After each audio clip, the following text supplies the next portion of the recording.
হাত বুলাই এমনি মোহাব্বত কইরা মায়া কইরা শক্ত কইরা না কি কইরা মোহাব্বত করে কেউ যদি করে এতিম অসহায়ের মাথায় হাত বুলিয়ে দেয়, আমার রাসূল বলেছে ও আমার উম্মত তোমার জন্য স্পেশাল নিয়ামত, এতিমের মাথায় যতগুলো চুল আছে রে তোমার আমল নামায় ততগুলো চুলের সমপরিমাণ নেক আমার আল্লাহ বরাদ্দ দেয়।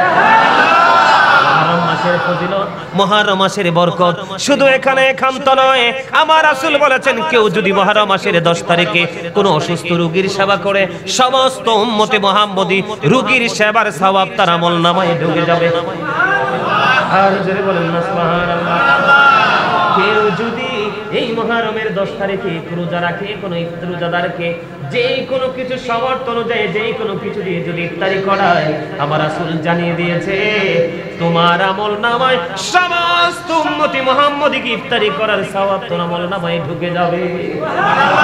তাহলে মুহররমের 10 তারিখে এই যে আজকে রাতে একটা নামাজ আছে, তাহাজ্জুদের পরে পড়েন বা আগে পড়েন, মাত্র 4 রাকাত। কয় রাকাত?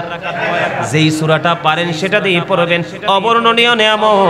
আগামী কাল কি যোহরের নামাজের পরে আসরের আগে আপনারা 4 রাকাত 8 রাকাত 12 রাকাত 2 রাকাত করে নামাজ পড়বেন। অবর্ণনীয় নিয়ামতের নামাজ বন্ধু, আল্লাহ যেন কবুল করে নেয়। সকলে বলুন আমিন। আজকের এই যে মুহররমের 10 তারিখে আল্লাহ রাব্বুল আলামিন সর্বপ্রথম এই পৃথিবীর বুকে বৃষ্টি দিয়েছে। সুবহানাল্লাহ বলেন। আজকের দিনে বৃষ্টি হলে কি রাগ হওয়ার কথা না খুশি হওয়ার কথা? আরো জোরে বলে। সর্বপ্রথম এই মুহররম মাসে বৃষ্টি দিয়েছেন 10 তারিখে। এটা পৃথিবীর মানুষের জন্য বড় নিয়ামত, ঠিক কিনা বলে? বন্ধুরা আমার, আমি আপনাদেরকে বলে দিতে চাই এটা কত বড় নিয়ামত। আমি আপনাদেরকে বলবো আমাদের আদি পিতা হযরতে আদম আলাইহিস সালাম, সমস্ত জাতির পিতা, ঠিক কিনা বলেন? আরব ধরেন আমরা সবাই আদম সন্তান কিনা? আদম থেকেই তো সবাই সৃষ্টি। এই মুহররম মাসের 10 তারিখে আল্লাহ রাব্বুল আলামিন আদম আলাইহিস সালামকে সৃষ্টি করেছেন।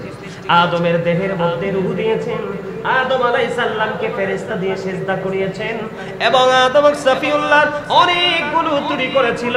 কেমন ত্রুটি? বন্ধুরে আমার, আদম আলাইহিস সালামকে আল্লাহ রাব্বুল আলামিন বলেছিলেন তোমরা জান্নাতের যেখান থেকে মন চাই খাও, কিন্তু গন্ধমের নিকট যাইও না। শয়তান তাদেরকে ধোঁকা দিয়ে গন্ধম খাইয়ে দিল, সঙ্গে সঙ্গে জান্নাত থেকে বের করে দিল। জান্নাত থেকে বের করে দেওয়ার পরে আল্লাহ রাব্বুল আলামিনের কাছে তওবা করলেন। তওবা করতে করতে যেই দিন ক্ষমা পেয়েছিল আদম সফিউল্লাহ, ওই দিনটা ছিল মুহররমের 10 তারিখ। এবং আদম সফিউল্লাহকে জান্নাতে যাওয়ার ঘোষণা দিয়েছিলেন। এই ঘোষণাটা দিয়েছিলেন কোথায়? এই ঘোষণাটা দিয়েছিলেন ওই মুহররমের 10 তারিখে। জোরে জোরে সুবহানাল্লাহ। হযরতে নূহ আলাইহিস সালামের নাম তো শুনেছেন, শোনেন নাই? ওই ওনার জামানায় যেই মানুষগুলো নূহ আলাইহিস সালামের কিস্তিতে উঠেছিল, কিস্তিতে ওঠার কারণে যেই মানুষগুলোকে রক্ষা করেছিলেন, ওই দিনটাও ছিল এই মুহররমের 10 তারিখ। বন্ধুরে আমার, হযরত ইদ্রিস আলাইহিস সালামের নাম শুনছেন তো? হযরত ইদ্রিস আলাইহিস সালামকে আল্লাহ রাব্বুল আলামিন চতুর্থ আসমানে উঠিয়ে নিয়েছিলেন। ইদ্রিস আলাইহিস সালামকে আল্লাহ রাব্বুল আলামিন নিয়েছিলেন, ওই দিনটাও ছিল এই মুহররমের 10 তারিখ। ইদ্রিস আলাইহিস সালামকে কোথায় নিয়েছিলেন? জোরে জোরে কন্যা সুবহানাল্লাহ। আর জোরে বলেন সুবহানাল্লাহ। বন্ধুরে আমার, ইব্রাহিম খলিলুল্লাহ এবং নমরুদের যুদ্ধ হয়েছিল। নমরুদ যখন ইব্রাহিম খলিলুল্লাহকে বন্ধু ওই অগ্নিকুণ্ডের মধ্যে ফেলে দিল, ইব্রাহিম খলিলুল্লাহ ওই আগুনের কুণ্ডলিতে গিয়ে দেখলেন ফুল বাগান। ওই ফুল বাগানটা তৈরি করেছিলেন এই মুহররমের 10 তারিখে। জোরে জোরে বলেন সুবহানাল্লাহ। আর জোরে বলুন না সুবহানাল্লাহ। বন্ধুরে আমার, শুধু ক্ষান্ত নয়, এখানে ক্ষান্ত নয়, ঈসা রূহুল্লাহকে আল্লাহ রাব্বুল আলামিন আসমানে উঠিয়ে নিয়েছিলেন। ওই দিনটাও ছিল মুহররমের 10 তারিখ। ঈসা নবী ওনার জামানায় ওই যারা ছিল ওনার কওমের লোকেরা যারা যা করত তিনি বলে দিত। কি করত? কোনো কিছু কিন্তু বাচ্চাদের মানে মা বাবা কোনো কিছু লুকায় রাখতে পারতো না। ঈসা রুহুল্লাহ বলে দিত, একদিন ঈসা রুহুল্লাহকে মারার জন্য যখন তারা সিদ্ধান্ত করলো, তখনই আল্লাহ রাব্বুল আলামিন আল্লাহর প্রিয় নবীকে তিনি আসমানে উঠিয়ে নিয়েছিলেন, ওই মানুষগুলোর হাত থেকে রক্ষা করেছিলেন, শত্রুর কবল থেকে ওনাকে বাঁচিয়েছিলেন। ওই দিনটাও ছিল মুহররমের 10 তারিখ। আর জোরে বলেন না সুবহানাল্লাহ। আপনারা আগেই শুনেছেন মুহররমের 10 তারিখে তোমরা রোজা রাখো। কি করো? মুহররমের 10 তারিখে তোমরা রোজা রাখো। বনি ইসরাইলের জন্য মুহররম মাসের 10 তারিখের একটা রোজায় রাখা বন্ধু ফরজ ছিল। এই ফরজ রোজাটাই তাদের জন্য ফরজ ছিল। ওই রোজাটা কেন রাখলেন তারা? মুহররমের 10 তারিখে একটা রোজা কেন রাখতেন? নবীজি মদিনাতুল মুনাওয়ারায় চলে গেলেন। ওখানে যাওয়ার পরে নবীজি দেখতে পাইলেন ইহুদিরা রোজা রাখতেছে, তোমরা রোজা রাখো কেন? ওই রোজা রাখে এই কারণে, ওই ফেরাউনের সাথে যুদ্ধ হয়েছিল। নীল নদীর উপর যখন মুসা কালিমুল্লাহর হাতের লাঠি যখন মেরেছিল, 12টি রাস্তা তৈরি হয়েছিল। ওই রাস্তা দিয়ে লোহিত সাগর পার হয়ে গেল মুসা কালিমুল্লাহ, আর পিছনে আল্লাহ রাব্বুল আলামিন ফেরাউন আর তার দলকে লোহিত সাগরে ডুবিয়ে মেরেছিলেন। ওই দিনটা ছিল মুহররমের 10 তারিখ। সুবহানাল্লাহ। বন্ধু, এই কারণে মুসা কালিমুল্লাহ ওই যে সেদিন মুক্তি পেয়েছিল, সেই জন্য মুসার প্রতি সঙ্গ দিবসন করে ইহুদিরা একটা রোজা রাখতেন। কয়টা রোজা? আরো জোরে, কয়টা রোজা? একটা রোজা। আবার নবীজি বললেন, না না না, আমরা আগামী বছর থেকে 2টা রোজা রাখবো। একটা যদি রাখি তাহলে ইহুদিদের মতো হয়, আমরা ইহুদিদের মতো করব না, তার উল্টো করব। আমার রাসূল জানিয়ে দিয়েছেন, তোমরা যদি মুহররমের 10 তারিখে একটি রোজা যদি তোমরা রাখতে পারো, ওই একটি রোজা রাখার কারণে তোমার 40 বছরের গুনাহগুলি আমার আল্লাহ মাফ করে দিবে। অলরেডি সেটা চলতেছে। আজকে মুহররমের 10 তারিখ চলতেছে কিনা? কালকে মাগরিবের আগে এটা শেষ হয়ে যাবে। 10 তারিখ টাইম পাস হয়ে যাবে। তাহলে মুসা নবী মুক্তি পেয়েছিলেন কোন দিন? এই মুহররমের 10 তারিখে। বন্ধু, শুধু এখানে এই খান্ত নয়, ইয়াকুব আলাইহিস সালাম হযরত ইউসুফ আলাইহিস সালামকে হারিয়ে ফেলেছিলেন। ওনাকে হারিয়ে ফেলার পরে আল্লাহ রাব্বুল আলামিন হযরত ইউসুফ আলাইহিস সালামকে ইয়াকুব আলাইহিস সালামের কাছে ফিরিয়ে দিয়েছিলেন এই মুহররমের 10 তারিখে। আর জোরে বলেন না সুবহানাল্লাহ। আর একটু মহব্বতে সুবহানাল্লাহ বলতে বলতে ক্লান্ত হয়ে পড়তেছেন না? একটু পরে আর সুবহানাল্লাহ বলা লাগবে না, মাহফিল শেষ হয়ে যাবে। হয়তোবা হতে পারে কারোর জীবনের এই মাহফিলটা শেষ মাহফিল, এটা মনে করে বসতে হবে, তাহলে জীবনের গুনাহ মাফ পাওয়া সম্ভব। এখানে বসে বসে বাড়ির চিন্তা করলে, টাইমের চিন্তা করলে, এইভাবে ঘড়ি চাইলে লাভ হইতো না, হইব? বন্ধুরে আমার, শুধু এখানে একান্ত নয়, হযরত সুলাইমান আলাইহিস সালামের রাজত্ব আবার আল্লাহ ফিরিয়ে দিয়েছিলেন। ওই দিনটাও ছিল এই মুহররমের 10 তারিখ। ইউনূস নবী মাছের পেটে ছিল কি ছিল না? আরো জোরে বলে। ইউনূস আলাইহিস সালাম মাছের পেটে ছিল। ওই মাছের পেট থেকে তিনি যেই দিন উদ্ধার হয়েছিলেন, আমার আল্লাহ যেদিন তাকে উদ্ধার করেছিল, ওই দিনটাও ছিল এই মুহররমের 10 তারিখ। আমি আপনাদেরকে এই ছোট্ট ছোট্ট করে কথাগুলো বলার কারণ হলো, এই দিনটার ফজিলত, এই দিনটার মর্যাদা, এই দিনটার শান, এই সময়টার মর্যাদা বোঝানোর জন্য। আমাদের এই দিনটাকে পেয়ে খুশি হওয়ার কথা না বেজার হওয়ার কথা? আরো জোরে বলেন। খুশি হওয়ার কথা। বেশি বেশি করে আমরা দুরূদ পড়বো, নামাজ পড়বো, কোরআন তেলাওয়াত করব। বিশেষ করে আজকে যারা রোজা রেখেছেন, আগামী কালকেও তারা রোজা রাখবেন। এই মুহররমের 10 তারিখের মধ্যে অন্যতম পাওয়ারফুল আমল হলো এই 10 তারিখে একটা রোজা রাখা। আমার রাসূল বলে দিয়েছেন, এদিকে তাকান, আমার রাসূল বলে দিয়েছেন, রমজানের রোজার পরে গুরুত্বপূর্ণ রোজা হলো মুহররমের রোজা, আর ফরজ নামাজের পরে গুরুত্বপূর্ণ ইবাদত হলো রাতের নামাজ। আমার নবীজি বলেছেন, আমার আহলে বাইত, আমার কলিজার টুকরা, এরা হলো নূহ নবীজির কিস্তির মতো। কিসের মতো? নূহ নবীজির কিস্তির মতো। ওই নূহ নবীজির বিশ্বাস করে নৌকায় যারা উঠেছিল, ওই দুর্যোগ থেকে, তুফান থেকে বেঁচে গিয়েছিল।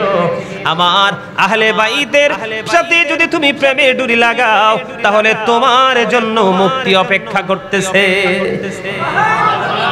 কিন্তু এখন আমাদের দেশে ইয়াজিদের প্রশংসা করার মতো আলেম আছে না নাই? আরো জোরে বলে।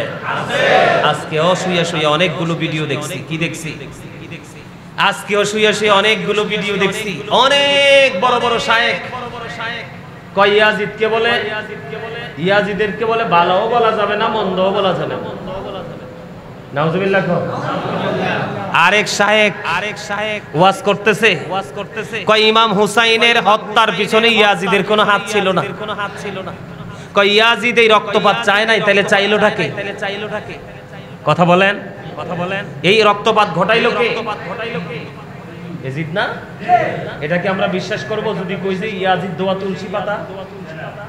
এটাকে বিশ্বাস করব? হ্যাঁ?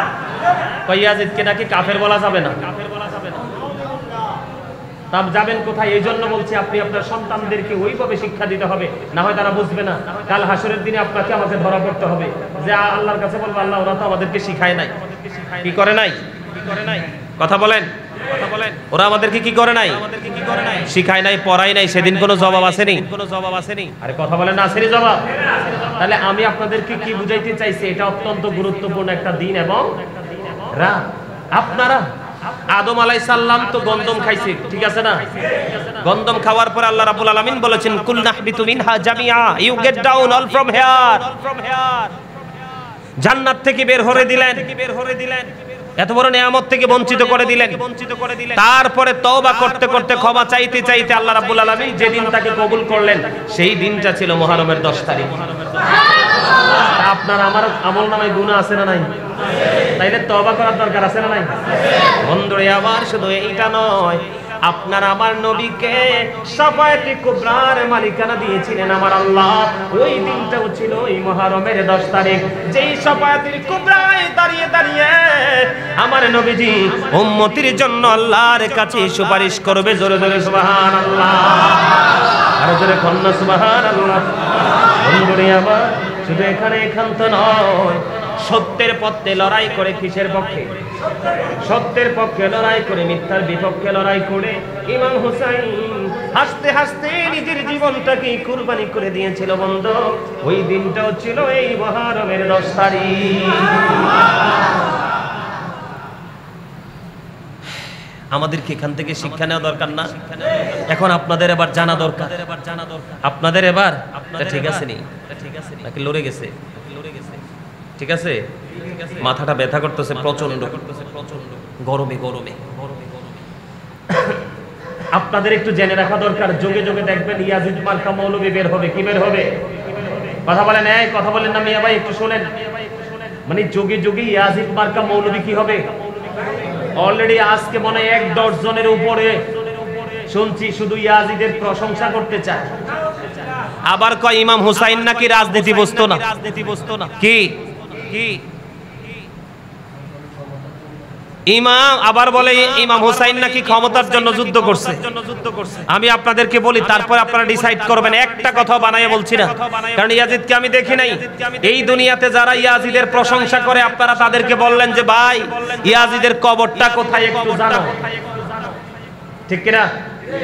কি ইয়াজিদের কবরটা কোথায় একটু জানাও। ইয়াজিদের কবর কই আছে পৃথিবীর মানুষ জানে না, কারণ এটা নষ্ট, এটা পথভ্রষ্ট, এটা কাফের। নাউজুবিল্লাহ বলেন। কিন্তু এটা কোনো মুসলমান না। আরে এটা কোনো হিন্দু খ্রিস্টান বৌদ্ধ ছিল না, এটাও মুসলমান ছিল। কিন্তু মুসলমানের মধ্যে জাত আছে না? একটা হলো ইমানদার মুসলমান, আর একটা হলো মুনাফিক মার্কা মুসলমান। কথা বলেন না কেন? জর্ডান, মিশর আছে না নাই? ইরানকে ধ্বংস করার জন্য ইহুদিদেরকে সহযোগিতা করছে কি করছে না? সৌদি আরব ড্রোন দিয়ে ঠেকাইছে, দেখতেছেন না নিউজ? এরা কি মুসলমান? আবার কয় ইরানের তারা মুসলমানই না। এখন যারা মুসলমান তারা কই? ইরান তো একাই যুদ্ধ করতেছে ইহুদিদের সাথে, ঠিক কিনা বলেন? আরো জোরে। এগুলো একটু বিবেক বিবেচনা করতে হবে আমাদেরকে। আমাদের বাংলাদেশেও কিন্তু মিডিয়া পাড়ায় ফেলতেছে ইরানের তারা নাকি মুসলমান না। তো তোমরা মুসলমান বলেছো কেন? যাও ইরানের পক্ষ হয়ে যুদ্ধ করো। এগুলো ওখান থেকে আসছে। আমি আপনাদেরকে বলি বন্ধু, আমি একদিকে আপনাদেরকে ছোট্ট একটা টপিক দিয়ে দিলাম কি যে মুহররম মাসের যে বরকতটা সেটা বুঝতে পারছেন তো? আরো জোরে বলে, আরো জোরে, আর একটু বরকত বুঝাই দিব, আর একটু বুঝাই দেই। এই মুহররম মাসের 10 তারিখ কেউ যদি কোনো এতিমের মাথায় হাত বুলাই এমনি মোহাব্বত কইরা, মায়া কইরা, শক্ত কইরা না, কি কইরা মোহাব্বত করে কেউ যদি কোনো এতিম অসহায়ের মাথায় হাত বুলিয়ে দেয়, আমার রাসূল বলেছে, ও আমার উম্মত, তোমার জন্য স্পেশাল নিয়ামত, এতিমের মাথায় যতগুলো চুল আছে রে, তোমার আমল নামায় ততগুলো চুলের সমপরিমাণ নেক আমার আল্লাহ বরাদ্দ দেয়। মুহররম মাসের ফজিলত, মুহররম মাসের বরকত শুধু এখানে একান্ত নয়। আমার রাসূল বলেছেন, কেউ যদি মুহররম মাসের 10 তারিখে কোনো অসুস্থ রোগীর সেবা করে, সমস্ত উম্মতে মুহাম্মদী রোগীর সেবার সওয়াব তার আমলনামায় ঢুকে যাবে। আর জোরে বলেন না সুবহানাল্লাহ। কেউ যদি এই মুহররমের 10 তারিখে রোজা রাখে, কোনো রোজাদারকে যেই কোনো কিছু সমর্থ অনুযায়ী যেই কোনো কিছু দিয়ে যদি ইফতারি করায়, আমার রাসূল জানিয়ে দিয়েছে, তোমার আমলনামায় সমস্ত উম্মতি মুহাম্মদীকে ইফতারি করার সওয়াব তোমার আমলনামায় ঢুকে যাবে। তাহলে মুহররমের 10 তারিখে এই যে আজকে রাতে একটা নামাজ আছে, তাহাজ্জুদের পরে পড়েন বা আগে পড়েন, মাত্র 4 রাকাত। কয় রাকাত? যেই সূরাটা পারেন সেটা দিয়ে পড়বেন, অবর্ণনীয় নিয়ামত। আগামী কাল কি যোহরের নামাজের পরে, যোহরের নামাজের পরে আসরের আগে আপনারা 4 রাকাত, 8 রাকাত, 12 রাকাত, 2 রাকাত করে নামাজ পড়বেন। অবর্ণনীয় নিয়ামতের নামাজ বন্ধু, আল্লাহ যেন কবুল করে নেয়। সকলে বলুন আমিন। আর জোরে বলুন আমিন।